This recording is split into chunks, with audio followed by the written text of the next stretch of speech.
Hello, kamusta ka na? Ang daming, ang dami kong gustong ikwento sa'yo. Ang dami kong gustong sabihin, mga experience, mga pangyayari sa mga buhay ko. Alam mo yun?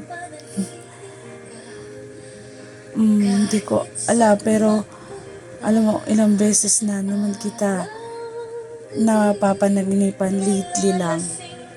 Paulit-ulit. Hindi ko alam bakit. Pero sabi nga nila, di ba?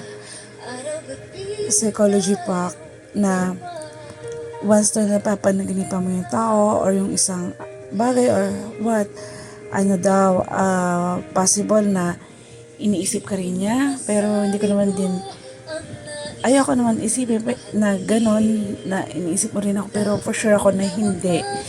Pero siguro, nasa imahinasyon ko lang na ganon, or iniisip ko lang na sana mapaginipan kita, kaya lumalabas ka sa panaginip ko.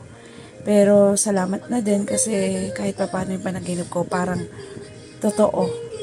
Sana laging may maganda akong panaginip tungkol sa'yo na kahit pa paano sa panaginip, nagkakakwentuhan tayo.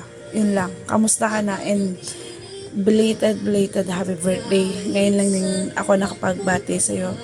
Dito, sa tagal din na panahon, naging busy din sa trabaho, kung saan. Alam mo naman kung ano-ano pinaggagawa ko sa buhay, di ba? Kumita lang. Yun lang. Sana dumating yung panahon na maging okay tayo ulit, kahit na mutual na lang. Na hindi na kagaya dati na as in close tayo. Mag-iingat ka palagi, ha?